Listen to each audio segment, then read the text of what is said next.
Buenas noches, amigas y amigos de La Mula Televisión, yo soy Gio Infante y esto es Conducta Impropia. Durante la última semana hemos tenido una serie de hechos particularmente dolorosos. Esta tarde falleció Daniel Zamudio, una persona de 24 años que para sus agresores era única y exclusivamente una lacra social. Escoria, alguien a quien debían eliminar, alguien a quien debían hacer sentir que no era bienvenido en el mundo. Daniel fue atacado el 6 de marzo en Chile por un grupo de neonazis que impactó en él toda su furia, todo su odio, todo aquello que consideraba debía ser eliminado, debía ser tachado, debía ser marcado. A Daniel arrancaron parte de una oreja, le marcaron el cuerpo con esvásticas, con pedazos de vidrios. Lo dejaron caer en varias oportunidades sobre una piedra bastante grande, hicieron una palanca con sus piernas hasta que las fracturaron y estuvo durante los últimos 20 días en cama, estuvo en estado vegetativo, estuvo en coma y sin embargo nadie dijo absolutamente nada. La muerte de Daniel Zamudio era una muerte inminente, una muerte que todas y todos esperábamos con terror, porque su muerte implica en parte la victoria de la homofobia, implica en parte la victoria de lo más terrible y asqueroso que tiene nuestra sociedad, que es el odio. Sin embargo, la muerte de Daniel Zamudio tiene que ser para todas y para todos una oportunidad de reconciliación, una oportunidad de construir un mundo diferente, una oportunidad de construir un mundo en el que todas y todos podamos convivir, en el que podamos aprender a respetarnos, en el que podamos aprender a ser felices con la felicidad del otro. Daniel tenía una serie de proyectos, de sueños, de esperanzas que no podrán realizarse nunca. Su muerte a los 24 años implica que nuestras sociedades han fracasado. En Chile durante los últimos meses se ha debatido una ley de igualdad y no discriminación. Una ley contra la que la Iglesia Católica y buena parte del Senado chileno se pronunció en contra. Una ley que aún no es realidad. Y a pesar que el presidente de Chile, Sebastián Piñera, haya pedido la pena máxima para el grupo de neonazis que ya ha sido apresado por la violencia brutal contra Daniel Zamudio, que es 40 años de cárcel de acuerdo a las leyes chilenas, esto no es suficiente. Requerimos, exigimos que el gobierno chileno apruebe inmediatamente una ley de igualdad y no discriminación, la ley Daniel Zamudio, que constituya un parteaguas en la historia de los derechos humanos en Chile. Pero ese también tiene que ser un parteaguas para la historia de los derechos humanos de las lesbianas, travestis, gays y bisexuales en toda nuestra América Latina. El gobierno chileno durante los últimos 3 años se comprometió ante la Asamblea de la Organización de Estados Americanos no solamente a sancionar la violencia homofóbica, se comprometió a prohibirla, se comprometió a perseguirla, se comprometió a eliminar la violencia homofóbica. Un compromiso que asumió también con el Estado peruano. ¿Chile y el Perú han avanzado en algo en esta materia? En nuestro país cada semana muere un Daniel Zamudio. En nuestro país cada semana muere una persona asesinada por ser lesbiana, travesti, gay o bisexual. Sin embargo, sus muertes parecen bastante cómodas para nuestros congresistas. Pareciera que cada vez que muere asesinada una persona por su orientación sexual o su identidad de género en nuestro país, los congresistas celebran. El gobierno aprista se negó a aprobar la ley de crímenes de odio que había obtenido un dictamen favorable de la Comisión de Justicia y Derechos Humanos del Congreso de la República. El Congreso aprista nos negoció nuestros derechos y nos vendió a los sectores más conservadores de la Iglesia Católica y de la Iglesia Evangélica. Y esta historia podría repetirse en el gobierno de la Gran Transformación. En los últimos días de diciembre del año pasado, el congresista Carlos Brus, junto a una serie bastante larga de congresistas, entre quienes se encuentra la ministra Ana Jara, presentaron de modo multipartidario el proyecto de discriminación 069-2011 para sancionar la violencia y los crímenes motivados por sentimientos de discriminación. Esta ley, que mandaría de modo real a la cárcel a quienes nos golpean y a quienes nos asesinan, como asesinaron a Daniel Zamudio en Chile, aún está encarpetada en la Comisión de Justicia y Derechos Humanos. El congresista Bengolea, que la preside, aún no se ha dignado en acelerar el trámite para esta ley. ¿Qué es lo que está esperando, congresista Bengolea? ¿Cuántos muertos quiere que le llevemos a la puerta del Congreso para que se digne a procesar y a dar trámite a la ley 069 que sanciona los delitos motivados por sentimientos de discriminación o delitos o crímenes de odio? ¿Cuántos muertos necesitamos? Durante los últimos años el Perú ha tenido el triste beneficio de ser el primer país en el mundo que tiene un Plan Nacional de Derechos Humanos que en lugar de reconocer derechos los niega y que deja en la completa impunidad a los asesinos homofóbicos. Ayer en la tarde en la CIT hubo una asamblea, una audiencia en la que la Coordinadora Nacional de Derechos Humanos, a través de Rocío Silva Santisteban, presentó la situación de los derechos humanos en nuestro país, y en especial los derechos de las mujeres y de las personas lesbianas, trans, gays y bisexuales. Vamos a escucharla. En torno al tema de los derechos humanos de las mujeres, por supuesto reconocemos la importancia de haber asumido el tipo penal de feminicidio dentro del Código Penal. Sin embargo, una política de sanciones más altas no va a frenar la muerte de miles de mujeres. En ese sentido, el Perú es en estos momentos el país con más alto índice de violencia sexual en toda Sudamérica, el número 16º en el ranking mundial, y creemos que las mujeres necesitamos un plan nacional de equidad de género que se estaba llevando a cabo hasta diciembre del año pasado, pero que sin embargo ha sido frenado de alguna u otra manera. Quisiera pasar de frente a las recomendaciones, ya que me queda un minuto.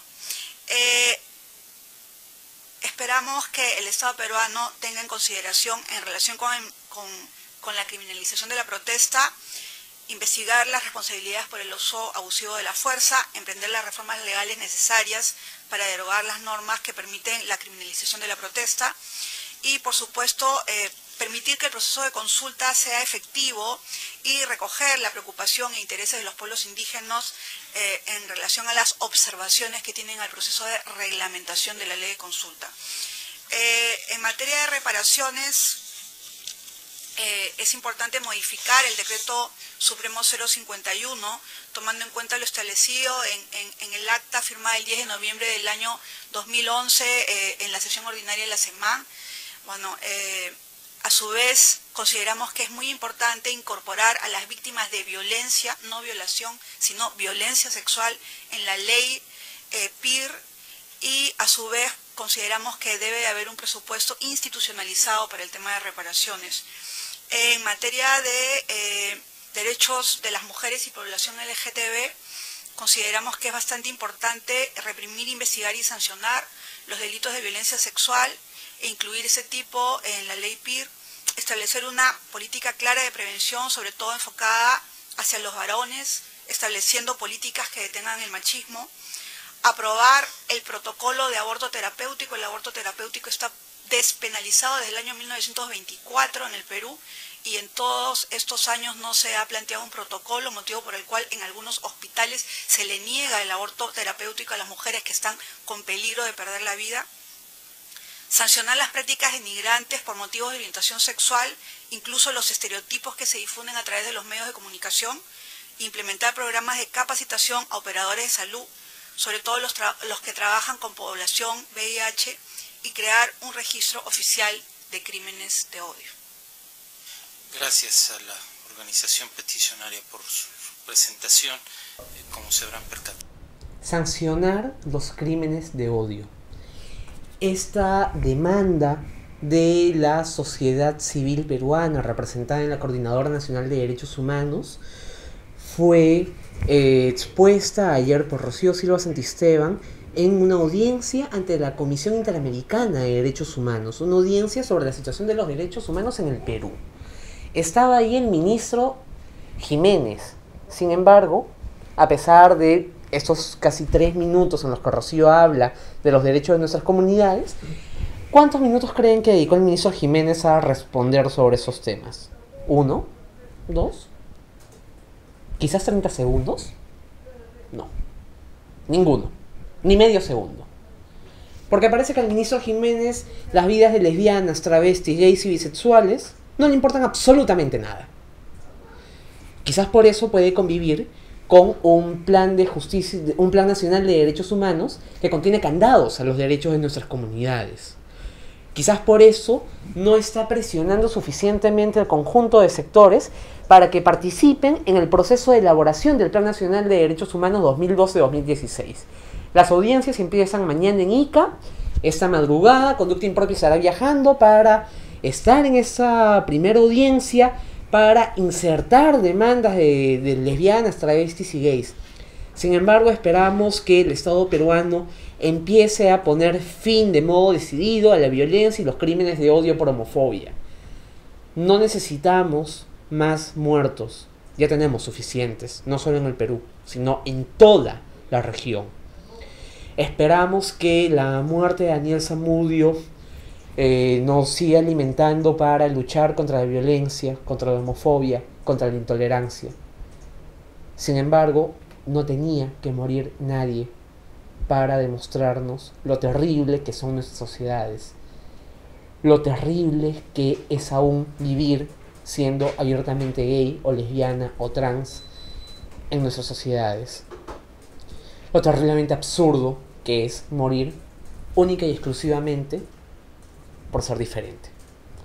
Regresamos en unos segundos.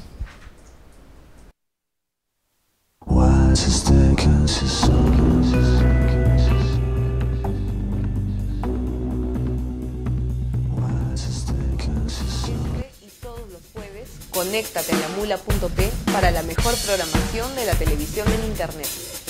A las 7, el movimiento musical Underground, en el vicio con Oscar Soto. A las 8, un programa de programación, es Web Inc. con Antonio Ognio y Germán Martínez. A las 9, una mirada alucinante de la realidad. Después de todo, con Pedro Salinas. Y a las 10, conflictos regionales bajo la lupa, en El Arriero con Javier Torres. Y solo por Mula TV.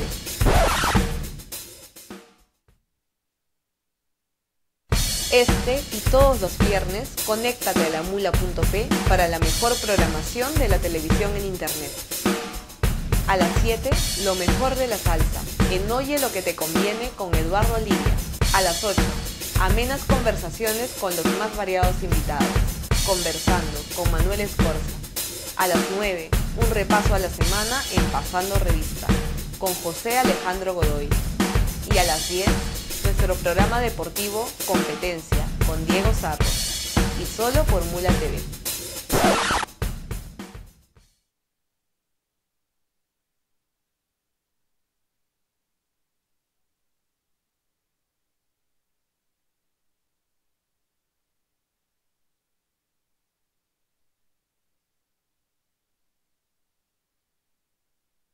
De lunes a viernes a las 7 de la noche, conéctate a lamula.p para la mejor programación de la televisión en internet.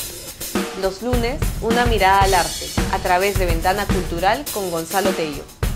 Los martes, El Mundo de las Tablas, en Sala Llena con Eduardo Adriansen. Los miércoles, El Mundo Culinario en Provocarte, con Teresina Muñoz Nájar, Rosario Elías y María Elena Cornejo. Los jueves, El Movimiento Musical Underground, en El Vicio con Oscar Soto. Los viernes, Lo Mejor de la Salsa, en Oye lo que te conviene con Eduardo Lidia. Y solo por Mula TV.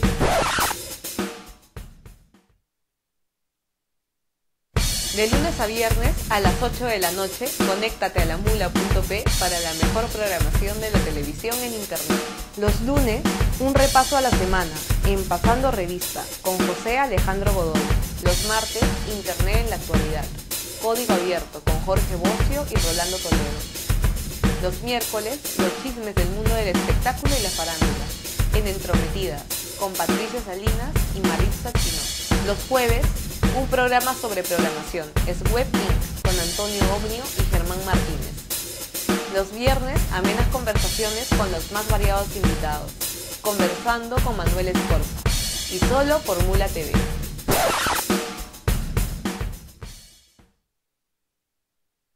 De lunes a viernes a las 10 de la noche, conéctate a lamula.p para la mejor programación de la televisión en internet. Los lunes, un programa con igualdad de género, en Barra de Mujeres con Coca Yáñez y Jenny Dador. Los martes, la lucha por la diversidad sexual, Conducta Impropia con Gio Infante. Los miércoles, los derechos humanos en el tapete, Lo Justo con Rocío Silva. Los jueves, conflictos regionales bajo la lupa, en El Arriero con Javier Torres. Los viernes, nuestro programa deportivo, Competencia con Diego Sarro. Y solo por Mula TV. Este y todos los lunes, conéctate a lamula.p para la mejor programación de la televisión en internet. A las 7, una mirada al arte, a través de Ventana Cultural con Gonzalo Tello. A las 8, un repaso a la semana en Pasando Revista, con José Alejandro Godoy. A las 9, Pague con Sencillo, Economía para Mulas, con David Rivera. Y a las 10, un programa con igualdad de género, en Barra de Mujeres con Coca Yáñez y Jenny Dador. Y solo por Mula TV.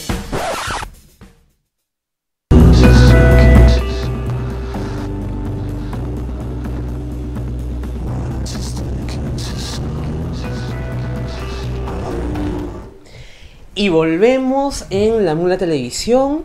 Esto es Conducta Impropia, soy Gio Infante y estamos con Víctor Vázquez, que es responsable del área de Derechos Humanos de la Secretaría Nacional de Juventudes, el SENAJU, que está adscrito al Ministerio de Educación y que es el órgano del Estado responsable de las políticas de juventudes y para juventudes en nuestro país. La SENAJU hace algunas semanas, el 14 de marzo, anunció que iba a poner en marcha un programa piloto para combatir el bullying homofóbico en los colegios.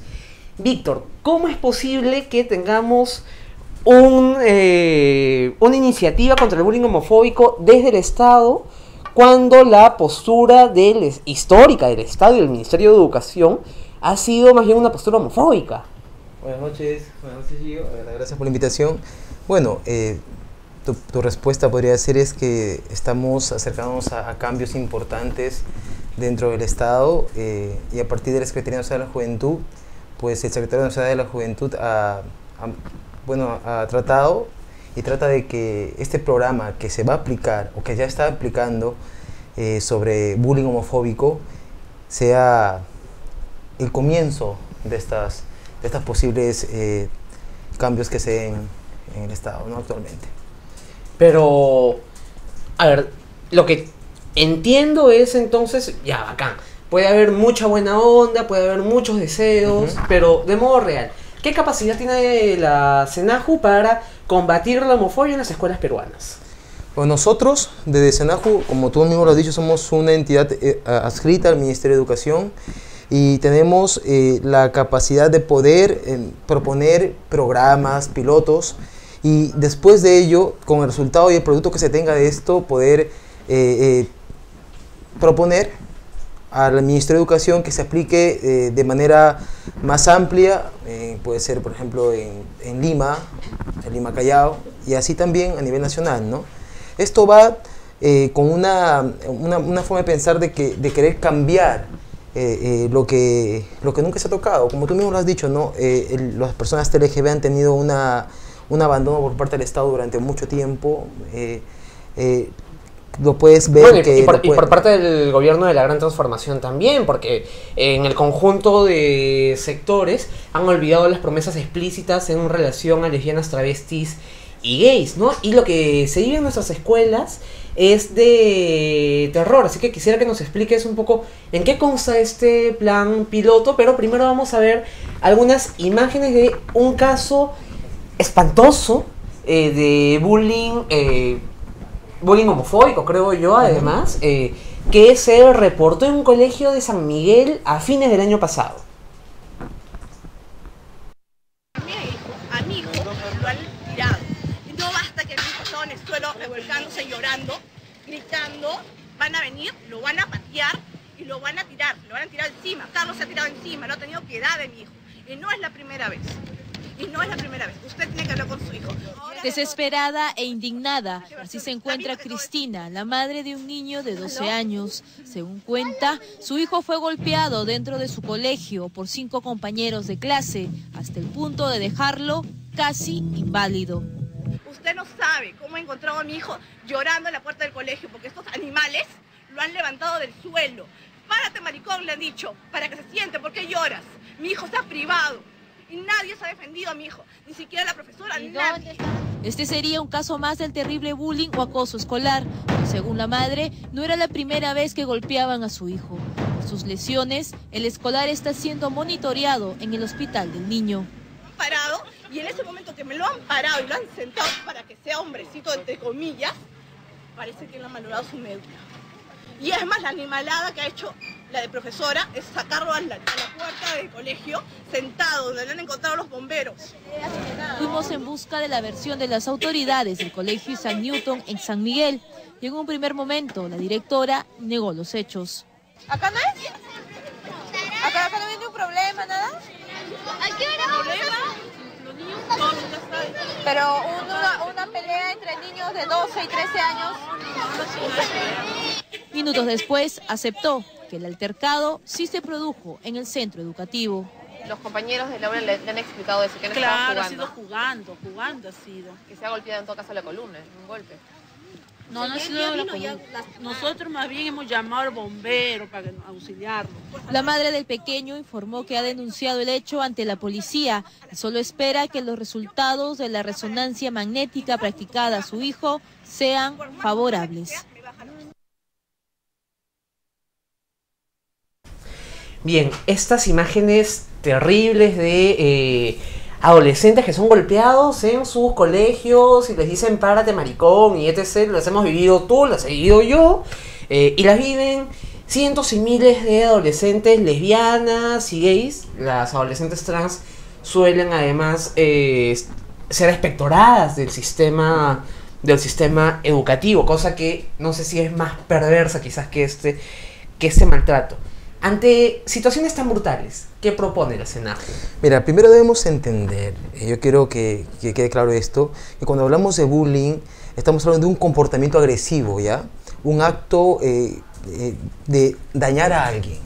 Pero este no se da de manera individual, o sea, no flota en el espacio, sino que se da a través del tiempo. Es sistemático, es metódico, ¿no?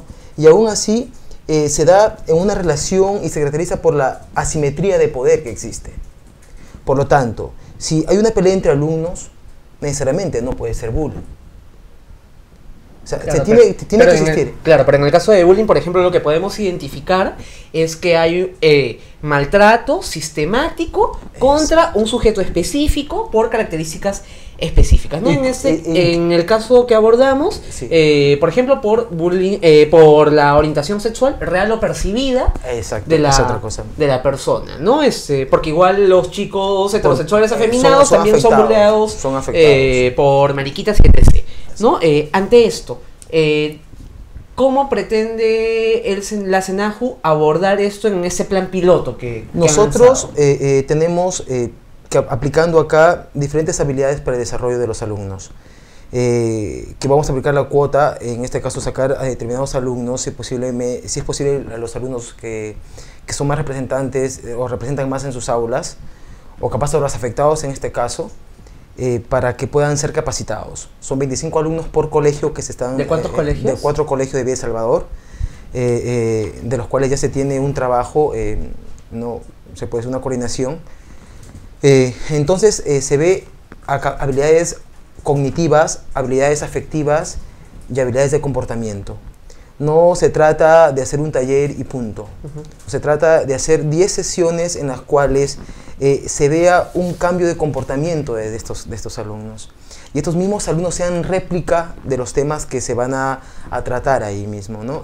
No sabemos que esto es una constante y tiene que tener un seguimiento adecuado. Bacán. Sí, estoy viendo, por ejemplo, tienen acá programa psicoeducativo, prevención del bullying basado en la orientación sexual, identidad de género, de la violencia, de la convivencia, una serie de ejes temáticos que van integración, bullying, sexualidad, orientación sexual, identidad de género, estereotipos, sentimientos basados en la orientación sexual, identidad de género, comportamientos discriminatorios, realidad del bullying, terapia de grupo, acción, compromiso. Ahora, estos 10 talleres a promotores realmente lograrán cambiar realidades en estos 4 colegios de Villa El Salvador. Sobre eso y sobre cómo podemos masificar esta iniciativa en un sector que se ha caracterizado por su tradicional conservadurismo ante no solamente la homosexualidad, sino en general ante toda la sexualidad. Vamos a seguir conversando con Víctor Vázquez después del corte.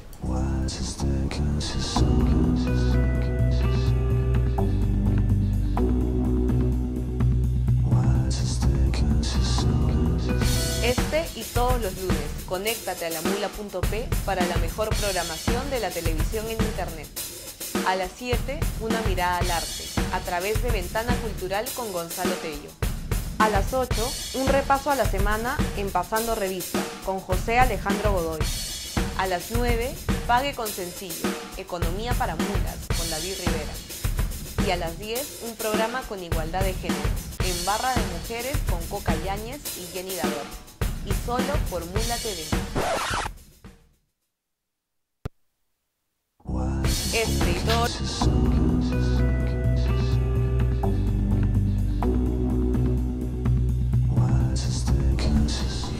Bien, este programa de la violencia a la convivencia, acá tengo un folleto muy bonito del programa. Lo que entiendo proponen es capacitar a 25 alumnos líderes de 4 colegios durante 3 meses y medio.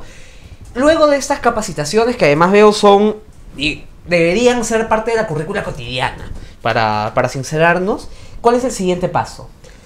El siguiente paso, aparte de seguir con el seguimiento de estos alumnos, de estos colegios, del trabajo de los promotores ya de bullying, de la prevención del bullying, es proponer, ¿no?, que este programa también se aplique en diferentes departamentos del país, ¿no?, teniendo estos resultados. Lo que tú dices es cierto, lo que tú nos comentas es cierto, ¿no? Nosotros tratamos de poder tener este programa como un plan grande, nacional, se puede decir, para poder aplicarlo en nuestro país, ¿no? Como tú puedes ver, este material que se va a repartir a los alumnos y a diferentes personas en estos 3 meses y medio, pues hablamos de sexualidad de manera abierta, de manera clara y explícita, para poder evitar estos tipos de bullying que se pueden dar y las maneras de poder evitarlo, ¿no? Ahora, ¿tienen pensado masificar este programa? ¿En qué plazo? Eso ha sido la pregunta de muchas personas, a las capacitadas también, las que van a ser capacitadas como facilitadores de este plan piloto. Se trata de obtener los resultados y aplicarlo de manera más pronto posible. A fin de año se podría hacer que está proponiendo este plan de manera general para poder aplicarlo, ¿no? ¿Y cómo un órgano de tercer nivel al interior del Ministerio de Educación como la SENAJU aspira a masificar un plan que para mí debería ser obligatorio, pero digamos, lo que tenemos en ese momento es que la educación sexual integral que ha venido promoviendo el Ministerio de Educación en realidad es ñanga, porque de sexual no tiene nada, de integral mucho menos, ¿no? Porque no aborda de modo científico la diversidad, las diversas sexualidades, las diversas posibilidades de las sexualidades humanas, y además no construye un discurso progresista y científico desde las aulas sobre la homosexualidad. Entonces, ¿cómo desde un espacio tan chiquito pretenden transformar toda la concepción educativa? Es algo muy complicado. Nosotros desde la SENAJU, ya como tú sabes, hemos conversado, por ejemplo, con el movimiento homosexual de Lima y también con algunas agrupaciones de jóvenes ahí mismo, hablando sobre la Convención Iberoamericana de los Derechos de los Jóvenes. Hemos conversado sobre también la currícula básica curricular, básica. ¿Y hay alguna propuesta concreta? Lo que nosotros propusimos es que se necesitan cambios como la educación integral sexual, la educación sexual integral, que debe estar ahí presente, y pues propusimos que desde SENAJU vamos a ver esos cambios, vamos a aplicar esos cambios, pero también necesitamos el compromiso de los grupos sociales, TLGB en este caso, juveniles, para poder también tener el peso y el trabajo y poder aplicarlo, ¿no?, de manera más eficiente.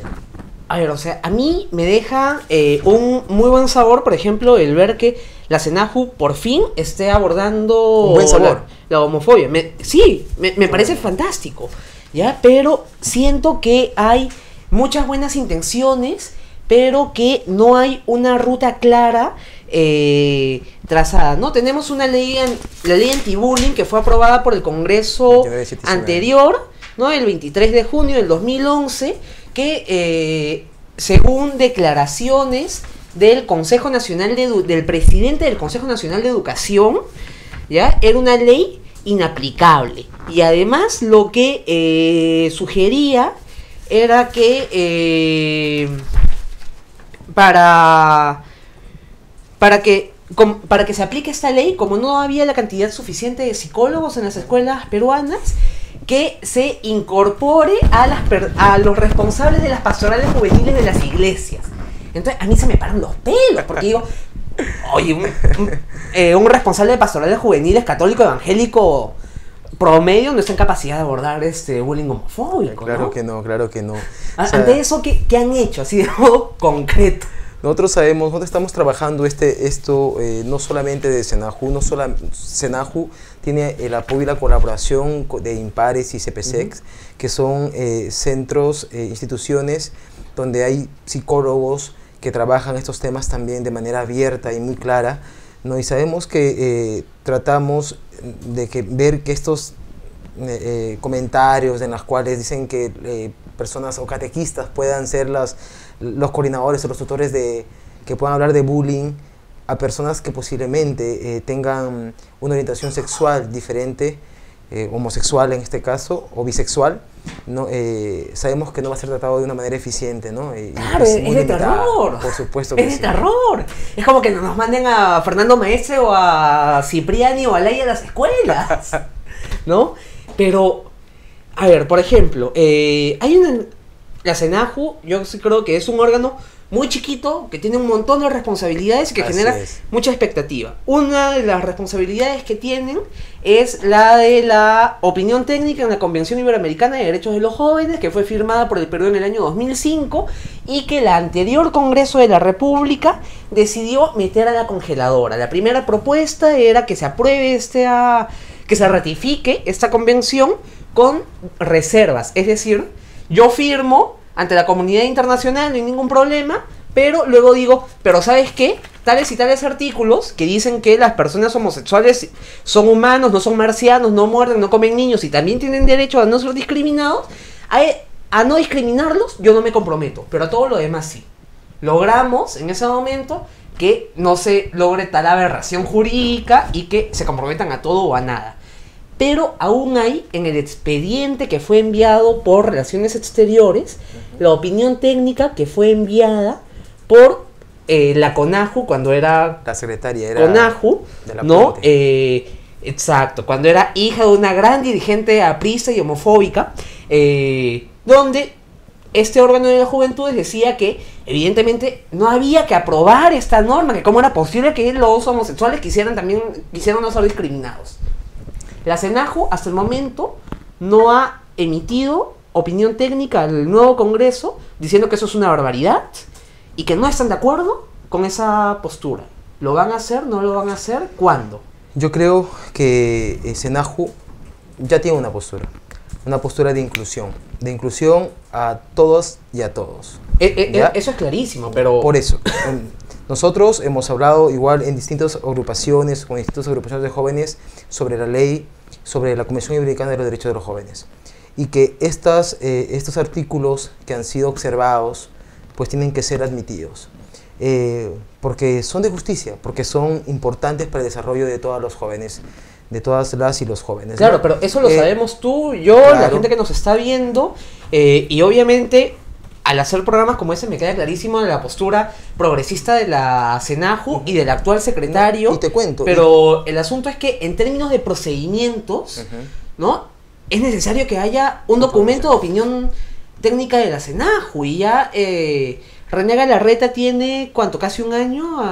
Casi un año. Casi un año a la cabeza de la CENAJU y que en un año no haya mandado un expediente técnico diciendo, por favor, lo que ha dicho la anterior gestión es una barrabasada y no estamos de acuerdo, le enmendamos la plana, o sea, ¿qué pasó? Nosotros sabemos, estoy seguro que tiene muy en cuenta, René, nuestro secretario general nacional, tiene muy en cuenta lo que ustedes opinan, lo que se pide en sí. Y él tiene en claro que esto tema tiene que abordarse de una u otra forma. Y por ejemplo... Pero que no lo tenga en cuenta, que actúe. Por ejemplo, nosotros hay una ley que está proponiéndose de CENAJU, la ley de la juventud, Nacional de la Juventud, en la cual se ha puesto estos artículos que han sido observados en la Convención Iberoamericana de los Derechos de los Jóvenes dentro de esta ley. Y sabemos que... ¿Ya la presentaron? Estamos... analizándola, estamos trabajándola muy arduamente y pues igual se ha luchado para que estos artículos estén presentes dentro de esta ley que va a proponer. Ahora, estamos seguros que en un momento determinado, en un momento indicado, el secretario de René Galarreta va a opinar sobre esto. Y estoy seguro que va a estar a favor, ¿no? Perfecto que haya un proyecto de ley nacional de la juventud preparado por el CENAJU que incorpore los derechos LGTB.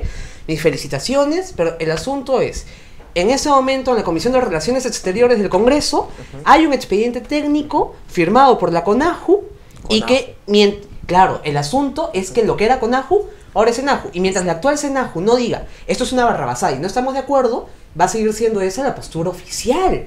Porque la postura oficial no se coloca con volantes, la postura oficial se coloca con expedientes. Disculpe, pero a mí me resulta de terror que tengamos un secretario nacional de la juventud de un año y que en un año no hayan podido redactar un expediente técnico. Un secretario nacional de la juventud que necesariamente está viendo viable que temas de TLGB, de personas... con temas TLGB, con temas contra la homofobia se estén indicando, indica también que tiene una postura determinada, ¿no? Por eso, yo sí creo que perfecto, nuestras felicitaciones, pero también con los procesos formales no se duerman porque se les puede pasar el tren. Y cuando se empieza a discutir esto en el Congreso, falta que no haya opinión técnica de la CENAJU y eso a mí sí me aterra. Lo que nosotros sí esperamos mucho es que personas así como tú, que tengan una opinión clara sobre el trabajo que se puede hacer o sobre estas presiones son importantes porque de todas maneras a las personas, a los funcionarios públicos nos hacen tomar en cuenta, nos hacen recordar que tenemos que tomar mucho más empeño en esto y que es un tema muy importante que tiene que abordarse sí o sí. Por favor, porque finalmente la Secretaría Nacional de Juventudes es el órgano del gobierno que es responsable de lo que suceda con la vida de todas y todos los jóvenes, en especial con los jóvenes lesbianas, trans, gays y bisexuales. Esta demora de un año, yo espero que menos de un año. Que la resuelvan de modo inmediato. Creo que sí. por favor, vamos a estar acá haciendo el seguimiento. Yo le he escrito un par de veces a René Galarreta solicitándole una cita para tratar esto. Nunca me respondió, así que espero que ahora a través tuyo pueda responder. Qué lástima que no nos puedan dar un plazo, pero muchas gracias por estar con nosotros, Víctor. Gracias a ti. Bueno, espero que dentro de 3 meses y medio podamos tener alguno de los promotores formados acá en el estudio y ver de qué modo se ha transformado alguno de estos colegios de Villa El Salvador. ¿Aceptas el reto? Por supuesto que sí. Vamos a estar presentes acá, pendientes de tus comentarios, de las cosas que podamos hacer, y sabemos que estos cambios son posibles, que la transformación es viable y que todos y todas tenemos que estar incluidos dentro del Estado, ya que... Sí, bueno, y esperamos que René Galarreta, que seguro nos debe estar viendo, y que además ha sido parte de las juventudes del Partido Nacionalista Peruano, sí recuerde y sí crea en los postulados de la gran transformación, que incluye 10 compromisos con los derechos de lesbianas, travestis, gays y bisexuales, a ver si es el primer funcionario del Estado y del gobierno de la gran transformación de Ollantumala que cumple las promesas que el presidente al parecer no está dispuesto a cumplir. Regresamos luego de la pausa con una representante de Demus para analizar de qué modo el Ministerio de la Mujer y Poblaciones Vulnerables protege a las parejas del mismo sexo. Ya volvemos en La Mula Televisión.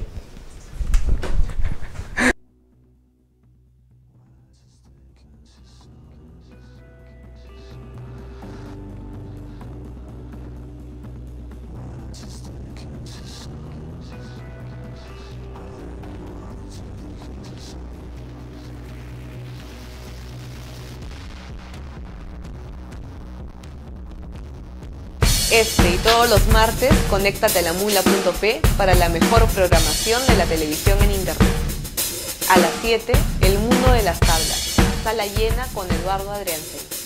A las 8, Internet en la actualidad, en código abierto con Jorge Bocio y Rolando Toledo. A las 9, Coyuntura y Sociedad, en Cuéntame Otra con Fernando Vivas. Y a las 10, La lucha por la diversidad sexual, conducta impropia con Gio Infante. Y solo por Mula TV.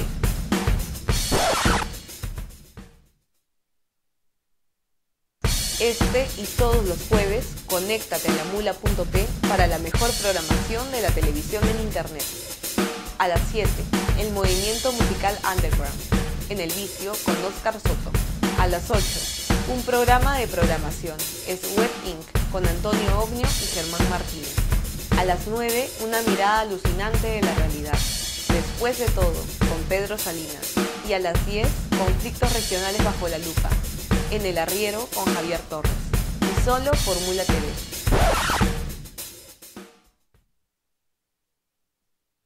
Este y todos los viernes, conéctate a lamula.p para la mejor programación de la televisión en internet.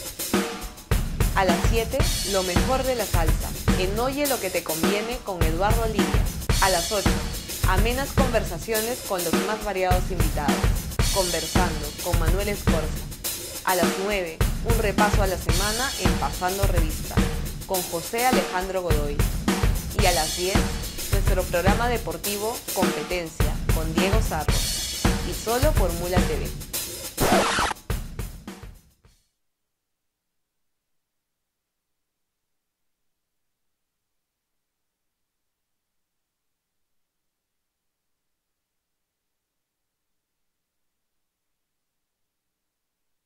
De lunes a viernes a las 7 de la noche, conéctate a lamula.p para la mejor programación de la televisión en internet. Los lunes, una mirada al arte, a través de Ventana Cultural con Gonzalo Tello. Los martes, El Mundo de las Tablas, en sala llena con Eduardo Adriansen. Los miércoles, El Mundo Culinario en Provocarte, con Teresina Muñoz Nájar, Rosario Elías y María Elena Cornejo. Los jueves, el movimiento musical Underground, en El Vicio con Oscar Soto. Los viernes, lo mejor de la salsa, en Oye lo que te conviene con Eduardo Olivia. Y solo por Mula TV.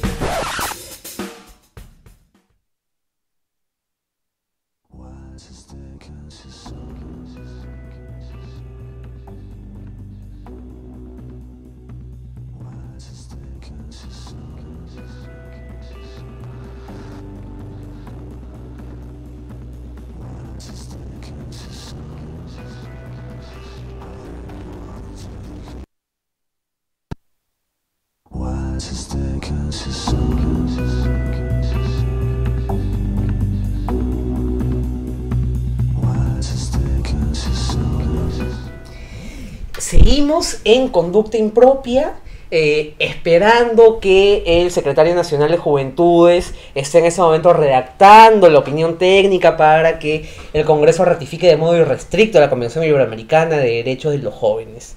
Vamos a seguir llevando la cuenta en las próximas semanas. Pero ahora tenemos una noticia bastante grata. Creo que es la primera buena noticia que damos en estas 7 semanas de programa. Me encuentro con Cintia Silva, que es abogada de la línea jurídica del Estudio para la Defensa de los Derechos de la Mujer, DEMUS. Cintia, buenas noches, ¿cómo estás? Hola Gio, muchísimas gracias por la invitación.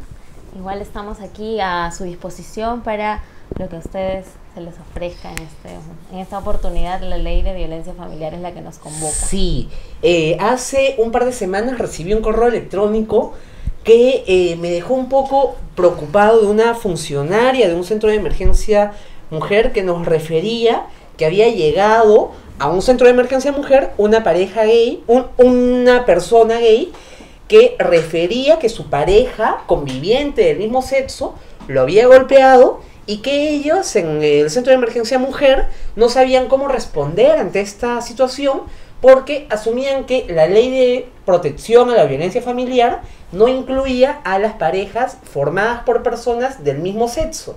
Sin embargo, consultaba con las amigas de DEMUS y me desasnaron, me dijeron que sí estamos incluidos. Así que cuéntanos, ¿cómo? Por supuesto, la ley de violencia familiar tiene muchísimas críticas, creo que no es ajeno para nadie. Sin embargo, tiene un ámbito de protección que también incluye a las parejas del mismo sexo, en la medida que en el artículo 2, inciso F, señala que quienes habitan dentro de un mismo hogar y que no tengan una relación laboral o una relación contractual, que es entendido que son las parejas, pues acceden a la protección de esta ley, ¿no? Entonces, no hay ningún fundamento legal y es más bien inconstitucional señalar que pues la ley no protegería a estas parejas, ¿no? ¿Y cuál es la protección que brinda esta ley a todas las parejas? A todas las parejas es en realidad... nosotras tenemos una posición crítica de esta ley porque siendo protectora de sujetos de derecho, integrantes de una familia, cuando es aplicada por operadores de justicia con un enfoque familista, lamentablemente termina protegiendo a la unidad familiar y no a los sujetos que lo integran, ¿no? Entonces, en muchos casos se ha presentado este problema, que mujeres van, usualmente mujeres, porque son la mayor parte de víctimas producto de violencia familiar, acuden a servicios que ofrece el Estado para protegerlas de la violencia y son reprochadas más bien por preferir su protección personal, su integridad personal a la unidad de la familia. Señora, pero piensa en su matrimonio, sus hijos, hay que darles un hogar, una figura de padre. Exactamente. Entonces, qué terrible, o sea. Totalmente. Por eso, regresa que la sigan golpeando, señora. Cuando la maten, ahí la atendemos. Sí, una cosa así. Sí. Pero la actual ley, con todas estas críticas, no, que son, creo, no solamente el instrumento, sino la forma en la que opera en general el conjunto del sistema. Pero, ¿cuáles son las herramientas que nos brinda esta ley? ¿De qué situaciones nos protege? Todo tipo de violencia familiar, psicológica, física, incluso sexual, está también denominada. En cuanto a la protección que te daría esta norma, se da accedes a un proceso de violencia familiar que te lleva a dos procesos, ¿no? Uno es el de violencia familiar más tuitivo, que es como familiar y civil, y es a través del cual consigues medidas de protección, ¿no? Las medidas de protección son medidas, dicho de nuevo, que buscan proteger a la víctima que pide como auxilio a través de la denuncia, ¿no? Entonces, estas mujeres que piden auxilio tienen derecho a que el fiscal pueda determinar en su caso medidas efectivas de protección. Lamentablemente lo que ha venido pasando es que la policía o la fiscalía han señalado en estos casos medidas de protección como el cese de la violencia, que es totalmente declarativo, o las terapias psicológicas para ambas partes, que lo que hace es trasladar la culpa de la violencia a las víctimas, ¿no? Las medidas de protección que deben establecer a través de estos procesos los operadores y operadoras de justicia son las efectivas, es decir, el alejamiento del agresor del domicilio. Uh-huh. Que se determine que se suspendan las visitas, si hubiera hijos, si hubiera dependientes menores, ¿no? Que se suspenda también todo tipo de acercamiento del agresor con la víctima, ¿no? Ese tipo de medidas, e incluso en el caso de las mujeres, las medidas cautelares como la asignación anticipada de alimentos, que es la principal preocupación de muchas mujeres que porque son hay madres. Muchas veces una dependencia económica que hace que muchas mujeres, en general muchas personas, porque eso también lo he visto en algunos casos de parejas de gays y de lesbianas, uh-huh, acepten la violencia a partir de la dependencia económica del agresor, uh-huh, ¿no? Sí, y entonces es importante exigir de operadores y operadoras de justicia que establezcan este tipo de medidas que son efectivas, porque de las otras ya hemos visto que por lo menos el 10% de víctimas de feminicidio son mujeres que han recibido este tipo de medidas de protección que Regio, voy al centro de emergencia, mujer, denuncio que me están pegando, me mandan a terapia con el agresor y después me mata. Por supuesto. Entonces es gravísimo, ¿no? Porque estamos entendiendo que esto es un fenómeno tolerable, ¿no? Estamos entendiendo que además no es un fenómeno grave. Y por eso es que no se le da la debida atención, no se investiga, no se establecen las sanciones correspondientes. ¿A qué es lo máximo, digamos, que podríamos aspirar de protección legal, de modo real, en el sistema de justicia actual, si es que vamos a una comisaría, un centro de emergencia mujer a denunciar? Con una denuncia de violencia familiar, te decía que primero vas a un proceso por el cual consigues, uh-huh, una medida de protección.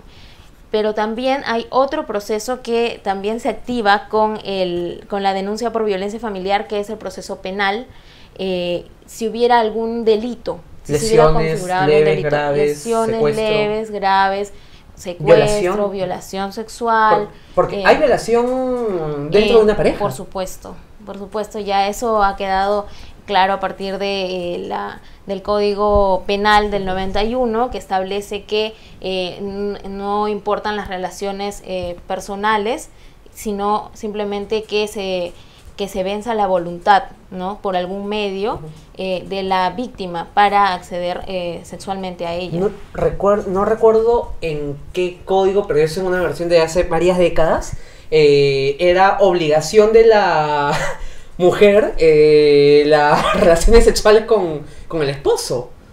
Claro, ¿no? el deber de cohabitación, el deber de tener relaciones sexuales porque están casados, ¿no? Entonces era parte de los beneficios sí, era parte de las obligaciones que tenía que aceptar, ¿no? La mujer, más allá de que esté en un contexto de violencia, más allá de que no tenga ánimo ni ganas de tener una relación sexual, ¿no? Solo por ser el esposo. Y había muchos. Y ojo que esto además pasa en relaciones gays, en relaciones lésbicas, o sea, el no ser heterosexuales no nos libra de todos estos mandatos terribles del machismo y de la misoginia que hay en relaciones heteros. Querida, si es que alguna persona que nos está viendo desea denunciar, ¿cuál es el proceso? La denuncia se puede ingresar a la comisaría o a la fiscalía e incluso al juzgado, ¿no? Directamente. Directamente. Los centros de emergencia mujer que mencionabas son servicios especializados e interdisciplinarios que ofrecen psicólogos, trabajadoras sociales, abogados, y que trabajan en conjunto por cada caso, ¿no? Entonces, se supone que estos servicios deben ser integrales en todos los casos y además en los más de 140 centros de emergencia mujer que existen en el Perú. Lamentablemente eso no se da así, hay muchos centros de emergencia mujer que están cerrados, hay muchos que no tienen los servicios completos, ¿no? Pero todas las personas tienen derecho a acceder a estos centros de emergencia mujer con calidad y es necesario ir, cuando se va a la comisaría o a la fiscalía, ¿es necesario ir con un abogado? ¿Necesito llevar mi denuncia por escrito? ¿Cómo? No, la denuncia puede ser verbal, puede ser escrita, si hubiera posibilidad, no se necesita de un abogado. Las pericias psicológicas, físicas que se requieren para el proceso pueden ser del Instituto de Medicina Legal, pueden ser de un centro de salud del Ministerio de Salud, la posta, de mi barrio. Exactamente.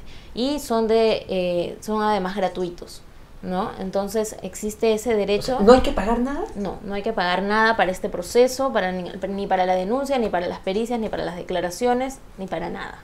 Entonces es bueno que se sepa lo que hay hasta el momento. Sin embargo, la demanda desde organizaciones feministas como Demus es que exista una ley marco de violencia contra las mujeres, de violencia además basada en género, ¿no? Porque hay un entendimiento de que hay que proteger a la familia, que es la institución constitucional. Hay que proteger a la familia y no a la persona. Exactamente. Entonces hay que dejar claro, además, adecuando la legislación peruana a la Convención Belén do Pará, que es la interamericana para prevenir, sancionar y erradicar la violencia contra las mujeres, ¿no? Y a través de esta ley marco de violencia de género, hay que establecer políticas de igualdad, de derechos sexuales y de acceso a la justicia.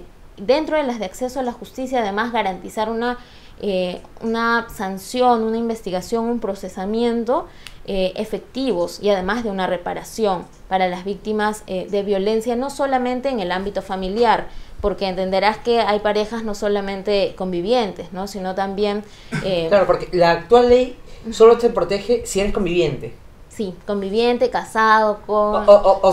O sea, si mi novio, que no vive conmigo, sino a 50 kilómetros, me gomea...